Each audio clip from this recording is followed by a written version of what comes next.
guys, this is Champion Marks here for an epic OU battle that I had with EtikaWorldNetwork.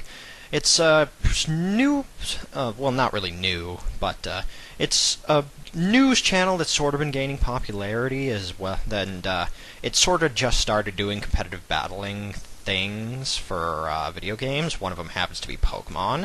I saw them on the Pokemosh pit, and I thought, I should check these guys out, and I asked them for a battle, so, they responded, and, this is what happened. So, yeah, I was considering bringing lower tier stuff, because I saw that they liked to bring lower tier stuff, but I was like, I've seen him battle a lot of higher tier teams. It didn't really seem to mind. Plus, this guy is actually really good, so I didn't want to give him too much leeway.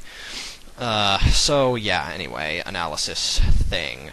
Gyarados, that's not a problem at all, because I have Jellicent as well. Ferrothorn walls pretty much every Gyarados in existence. Durant, still not a problem, because, Jellicent resists dual stab, and if it kind of carries superpower, it completely walls it. However, if it is the variant that carries Stone Edge, Ferrothorn walls it, so gonna have to, if I ever even need to scout that out, then, yeah. As well, Rotom can kind of one-shot it, because it's got terrible special defense. Serperior, it's not really a problem. It's more of a nuisance, because it's going to be like throwing off glares, maybe knockoffs, because, yeah, that's going to be a problem. Rhydon is a huge problem, simply for the fact that, Rhydon kind of stops me from using any of my, I can't use any of my natural lead-offs against it, because I usually like to either lead with Ferrothorn or Heatran to get up hazards, but Heatran versus ground type, that doesn't work. And I know that Rhydon carries Fire Punch, so Ferrothorn doesn't enjoy staying in against that thing, so I'm expecting that thing to lead off, because it is the only Stealth Rocker that this, Nidoqueen is a possible Stealth Rocker, but I know that thing's an attacking variant, so I lead off with Jellicent, expecting the Rhydon lead and stuff. And Emboar plus Nidoqueen are pretty much the biggest threats on the team.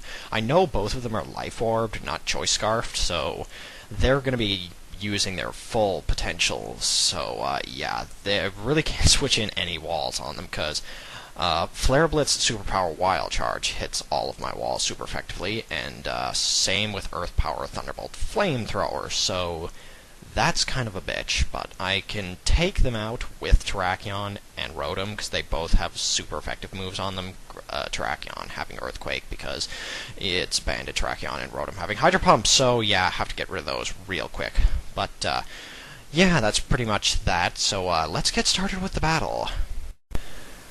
Now, if you would notice, the battle is actually being recorded from my opponent's side. Now, there is a reason for that, because for some reason, when I tried to record this battle, the recording screwed up and would, freeze every 20 seconds. I tried to work with it in the video editor, so I had to get the recording from his video, which, since his video was picture-in-picture, that took a fuck ton of work to actually just get this little piece of video out of it. But anyway, I'll try and do my best to record this, and hope I don't get confused. So anyway, I tried to go for a Will-O-Wisp on his Gyarados to cripple it, but it had Taunt, so that kind of didn't go as planned, and Thunder Waves my Jellicent, and then it proceeded to get 2 Parahaxes in a row, as it Dragon Tails me out, so I can't even try and get a Scald on it. And it shovels me out in Heatran, and I go for Stealth Rocks. Surprisingly, I outspeed it, but then again, this Heatran is, standard special defensive spread from Smogon that runs a bit of speed, to outrun Scizors and things like that, I guess, but, I get the rocks out. And he goes for Dragon Tail as I try and get a burn with Lava Plume, but still no luck with the burns, and shuffles me back out in a Jellicent. Now here, I believe I could try and go for a Scald, because I'm expecting him to go for another Taunt, but instead he goes into his Serperior, which, yeah, I get another Parahaxis, so I don't even get a chance to try and go for the Scald burn on it, which is kind of suckish, but, yeah, I just go back out in my Heatran, because I know he's going to go for the knockoff, because I know his Serperior is probably going to go for knockoff. At least I think that's the Serperior he's going to have, because he has a whole bunch of Serperiors. I just don't know which one this is, but I expected the knockoff because he brought it in on Jellicent. But anyway, he comes back in with his Gyarados. I believe I go for a Lava Plume to, try and get a super effective damage or burn on whatever switches in. Still don't get the burn, but that's okay, because now because I know I'm faster, I have an opportunity to go for Toxic so that I can wear this thing down really fast, but it won't be parahaxing me out like it's been for the last couple turns. And he goes for Thunder Wave on my Heatran, because he sees that my Heatran is actually rather fast, which I was kind of impressed that it outran his Gyarados too. So, yeah, now my Heatran is kind of slowed down, so we'll be able to do, I don't know what it'll be able to do to it, but he will be able to do to it now.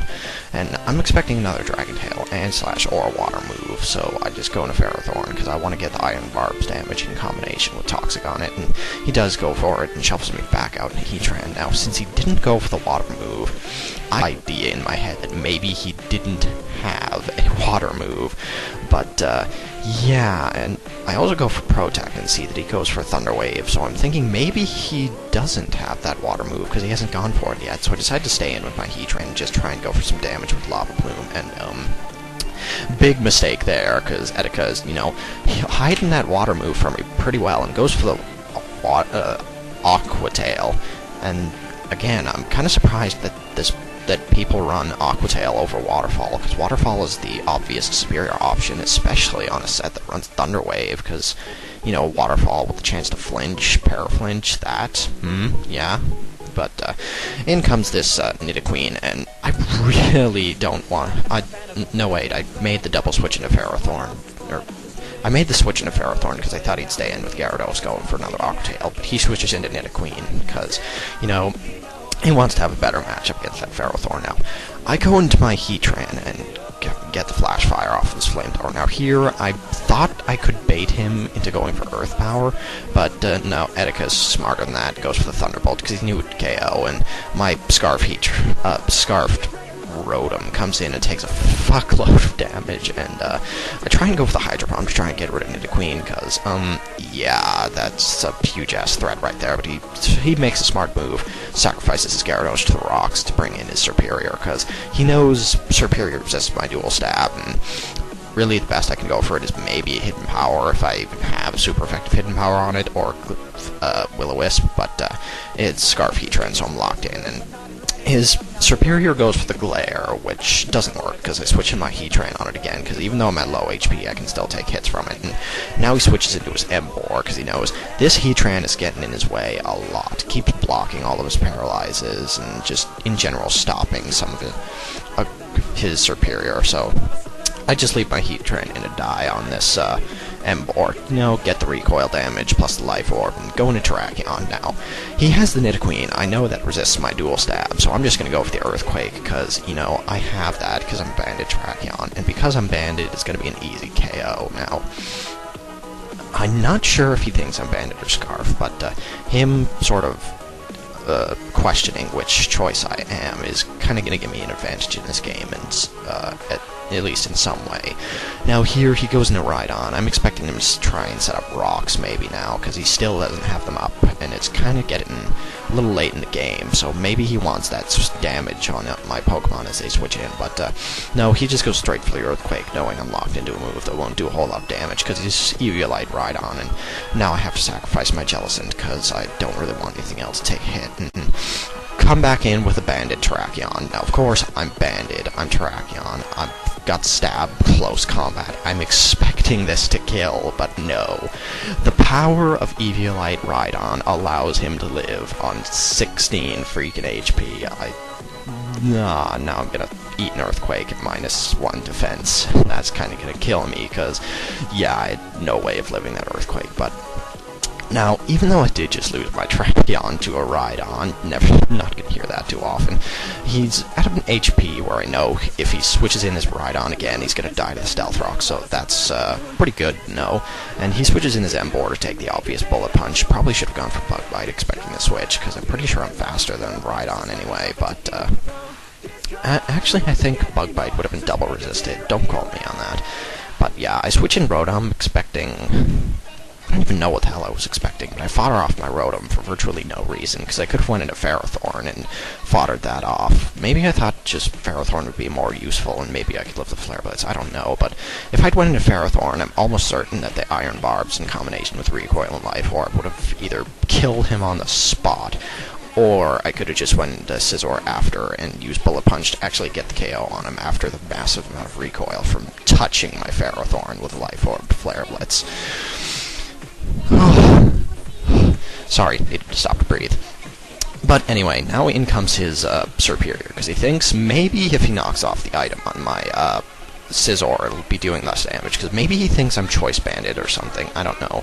But no, I'm Special Defensive Bulky, set up Scizor with Sword Dance. Now, I know he has his Durant left, so I want to get as many Sword Dances as humanly possible to be able to KO it, but I just go for a Bullet Punch, trying to get rid of his Superior now, and I see that +2 Bullet Punch doesn't even KO Superior, so I'm like, okay, I need another Sword Dance if I'm going to be able to KO Durant, because Durant has way more defense and resistance to Bullet Punch, so I'm going to need that extra +2. And I see he has Contrary, and I'm almost certain that that still isn't released, but it didn't really come into play at all in this match. Just, sort of a talking point. He has an illegal Dream World thing. At least I think it's illegal. But anyway, in comes Durant. If he's got Superpower, he has the potential to go for that and do a lot of damage, but I just go for Bullet Punch, get as much damage on this thing as possible, try and 2-hit KO it. But he goes for the Hone Claws, so I guess he's running Stone Edge and thought that he could live with Bullet Punch, but no, Bullet Punch just does way too much damage, and now I get to drop the 2-hit KO on him with Bullet Punch, and that will be the match, because his Rhydon's now going to switch in and die to Stealth Rock, so that is GG. EtikaWorldNetwork. It was an awesome battle, I must say. Really skilled guy. If you're looking for good battles, you should go hit him up, because he's really nice, and he will, advertise you a little bit, because, he likes advertising other battlers and stuff. Plus, he has really good content, so you should go check him out anyway. And, yeah, that's pretty much all I had to say. So, comment, like, subscribe, and I'll see all of you people in the next video.